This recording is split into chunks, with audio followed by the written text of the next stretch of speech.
Hello दोस्तों, आज की वीडियो में मैं आपको बताऊंगा कि हम मीडियम वोल्टेज की केबल की टर्मिनेशन किस तरह करते हैं। ये जो हमारी केबल है ये 6 kV की केबल है जिसकी हम आज टर्मिनेशन करेंगे। उसके लिए कौन सी टर्मिनेशन की अच्छी होती है और उसके लिए क्या क्या टूल्स हमें रिक्वायर्ड होते हैं और उसकी टेस्टिंग हम किस तरह करते हैं और कंप्लीट किट लगाने का प्रोसीजर क्या है। सो स्टार्ट करते हैं। सबसे पहले हम केबल को इंसर्ट करते हैं केबल के अंदर, पैनल के अंदर। उसके बाद अपनी रिक्वायर्ड लेंथ से थोड़ी सी एक्स्ट्रा उसको कट कर लेते हैं। कट करने के बाद हम उससे सबसे पहले उसकी जो टॉप वाली इंसुलेशन है उसको उतारते हैं। तो उसके अंदर से हमारे पास अगर 3 कोर की केबल है तो 3 कोर्स सेपरेटली हमें मिल जाती हैं, जिस तरह आप यहाँ देख सकते हैं। तो उस कोर के ऊपर हमें सेमीकंडक्टर लेयर मिलती है जिसको उतारना बहुत ज़रूरी है। बेसिकली सेमीकंडक्टर जैसे ही हम सप्लाई देते हैं तो सेमीकंडक्टर इसको कंडक्शन स्टार्ट कर देता है इलेक्ट्रिसिटी की। तो वैसे इसको केबल के ऊपर इस वजह से चढ़ाया जाता है ताकि इलेक्ट्रोमैग्नेटिक इंटरफेरेंस ना हो।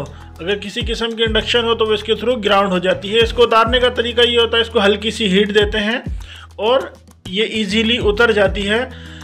सेमीकंडक्टर लेयर उतारने के बाद टर्मिनेशन किट के अंदर ही हमारे पास इसका क्लीनिंग का एक पेपर आता है, या फिर उसके अगर वो नहीं है तो हम इसको थिनर वगैरह से प्रॉपरली अच्छी तरह क्लीन कर लेंगे। क्लीन करने के बाद इस चीज़ को इंश्योर करेंगे कि इसके थ्रू अब कंडक्शन नहीं हो रही।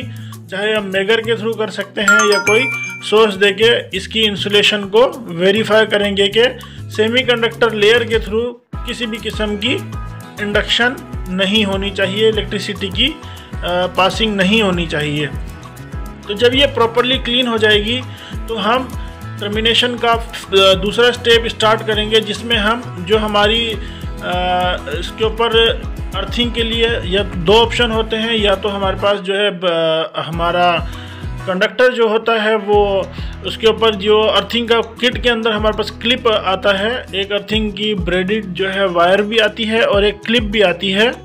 तो अगर आर्मर्ड केबल है तो हम इसको आर्मर्ड के साथ कनेक्ट करके इसको प्रॉपरली क्लिप करते हैं और उसको अपनी जो भी अर्थिंग हमारी होती है प्रॉपर अर्थिंग के साथ उसको कनेक्ट करते हैं। या तो आर्मर्ड केबल होगी या उसके ऊपर एक कॉपर की शील्ड होती है, इसको हम प्रॉपरली अर्थ करते हैं ताकि हमारी केबल में इलेक्ट्रोमैग्नेटिक इंडक्शन ना हो, जो है दूसरी केबल्स के साथ इंटरफेरेंस वो ना करे। तो हम प्रॉपरली इसकी शील्ड को अर्थ करते हैं।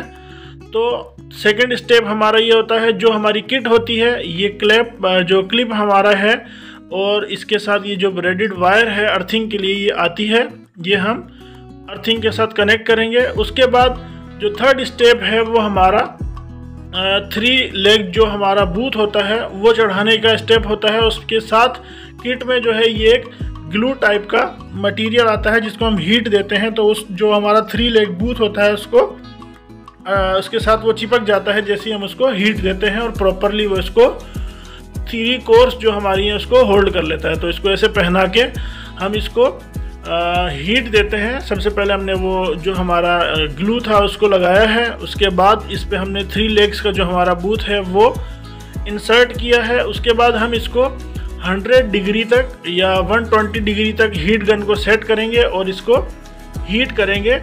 इसको हीट जो है प्रॉपरली करना होता है ताकि ये 3 कोर्स को जो है प्रॉपरली होल्ड कर ले। और इसको जो हीट करने का तरीका होता है, इसको टॉप से एक डायरेक्शन में हमें हीट करते हुए जाना होता है ताकि ये इसके अंदर कोई एयर ट्रैप ना हो। अब हम तीनों कोर्स को उनको अपनी अपनी लोकेशंस पर बेंड करेंगे। बेंड करने के लिए हमने हल्का सा हीट किया है क्योंकि 185 mm की केबल है। सो बेंड करने के बाद जहाँ प्रॉपरली मार्किंग करके उसके बाद हमें इसको कट करना होता है लग्स के लिए। अगर हम इसको बेंड करने से पहले ही कटिंग कर लेंगे तो ये हम प्रॉपरली इसको इसकी लोकेशन पे पहुंचा नहीं सकेंगे। प्रॉपरली बेंड करके इसकी लोकेशन पे पहुंचा के लग्स के साथ मार्किंग करके फिर इसको हम कट करते हैं और इसमें हम लग्स इंसर्ट करते हैं। जो लग्स हम लगाते हैं वो प्रॉपरली हमें ध्यान रखना चाहिए कि जो लग्स है वो अच्छी कंपनी का हो। जिस तरह के कैमरी वगैरह के लग्स आते हैं तो कोशिश करें, अगर आप किट जो है ओरिजिनल नहीं ले रहे तो लग्स सेपरेट अलग से आप परचेज़ कर लें। लग्स लगाने के बाद उसके ऊपर हमने एक एचटी टेप लगाई है और उसके बाद हीट श्रिंक हमारी ये टर्मिनेशन किट है उसकी स्लीव हमने एक कोर के ऊपर इंसर्ट करके इसको भी हम हीट गन की मदद से इसके ऊपर हीट करेंगे। वही तरीका है हीट करने के लिए, ये 100% श्योर करना है कि आप इसको यूनिडायरेक्शनली हीट दें और एक डायरेक्शन में इसको हीट दें ताकि इसके अंदर एयर ट्रैप ना हो। एयर ट्रैप इसके अंदर अगर हो गई तो प्रॉपरली ये उसके साथ ही श्रिंक नहीं होगी, अपनी कोर के साथ ये नहीं लगेगी। सो लग्स को लगाते हुए ध्यान रहे कि जो आप इसको लग्स पंच करते हैं वो प्रॉपरली टूल के साथ, प्रॉपर टूल के साथ इसको लग्स पंच करें, जो कि हमारे पास यहाँ हाइड्रोलिक लग्स पंच था जिसके साथ हमने इसको पंच किया है। प्रॉपर लग्स पंच, अगर आपका लग्स प्रॉपरली पंच नहीं होगा तो आपकी जो केबल है उसमें स्पार्क का या फिर शॉर्ट सर्किट का ब्लास्ट का चांस बढ़ जाता है। सो प्रॉपरली लग्स को आप पंच करेंगे। इसी तरीके से आप जिस तरह हमने पहली कोर को प्रिपेयर किया था इस तरह दूसरी कोर भी प्रिपेयर करेंगे। ये हमने उसके ऊपर एक एक्स्ट्रा मार्किंग लगाई है। मार्किंग जो है बहुत ज़रूरी है तीनों फेज़ की, क्योंकि फेज़ सीक्वेंस हमें सेम रखना होता है। तो रेड, येलो, ब्लू, हमारे पास 3 फेज सीक्वेंस हमने यहाँ जिस तरह हमारे सिस्टम की है उस तरह ही हमने फेज सीक्वेंस रखी है। और 2 केबल्स को कनेक्ट करने के बाद तीसरी जो कोर है उसको भी हमने प्रॉपरली लग्स लगा लिए, ये आप देख सकते हैं। और इस लग्स के और केबल की इंसुलेशन में थोड़ा सा गैप होना बहुत ज़रूरी है ताकि जो अगर एक्सपेंशन हो तो उसको हल्का सा स्पेस मिल जाए लग्स और इंसुलेशन के दरमियान में। उसके बाद इसको हम सेम तरीके से जिस तरह 2 कोरों को हमने पहले लगाई है इसको भी हम हीट श्रिंक स्लीव लगाएंगे। लगाने के बाद अब जो नेक्स्ट स्टेप आता है हमारे पास, तीनों कोर जब हमारी रेडी हो जाएं तो वो है टाइटनिंग का। इसका जो टॉर्क है वो प्रॉपरली टाइटेंड होना चाहिए। ये जो आप इसकी टर्मिनेशन तीनों की करने के बाद इसको टाइटिंग करेंगे, टाइटिंग में आपने इसको प्रॉपर तरीके से टाइट करना है। तो ये आपकी कंप्लीट किट की इंस्टॉलेशन हो गई। Thank you very much.